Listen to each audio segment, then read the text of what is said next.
ఇంకా అవసరమవుతే రేపు కేంద్ర ప్రభుత్వంతో పోరాడి కోయంబత్తూరుకి నిధులు తీసుకొచ్చి అభివృద్ధి చేసే బాధ్యత అన్నామలై గారు తీసుకుంటారని ఈ సభాముఖం మీ అందరూ తెలుస్తున్నాం. ఈ మధ్యన అన్నామలై గారు ఇంటర్వ్యూ కూడా చూశా.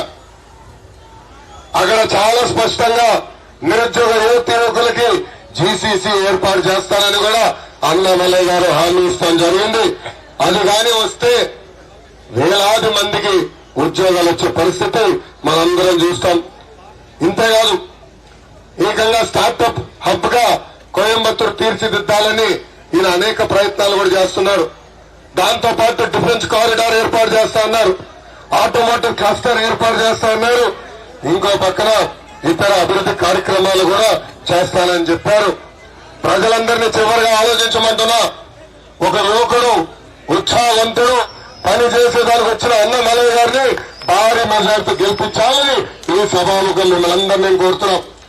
గతంలో మీరే సిపి రాధాకృష్ణ గారిని ఇక్కడ గెలిపించారు, మంచి మెజార్టీతో గెలిపించారు. ఆయన కూడా అనేక కార్యక్రమాలు చేశారు. ఆయన ఆదర్శంగా తీసుకుని అద్భుతమైన కార్యక్రమాలు అన్నామలై గారు చేస్తారని ఈ సభాముఖం మీ అందరు తెలుపుకుంటూ, తెలుగుదేశం పార్టీ నుంచి మా నాయకుడు చంద్రబాబు నాయుడు గారి మద్దతు అన్నామలై గారితో ఉంటుంది. ఈ ఎన్నికల్లో అందరం కలిసికట్టుగా పనిచేసి అన్నగారిని గెలిపించాలని ఈ సభాముఖంగా తెలుపుకుంటూ, vote for India, vote for Annamalai, కమలం గుర్తుకి మనం ఓటు వేయాలి.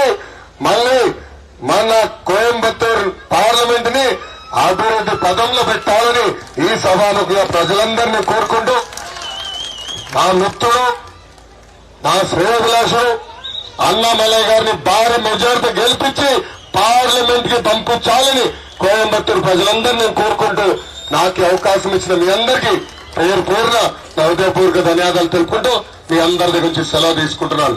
జై హింద్.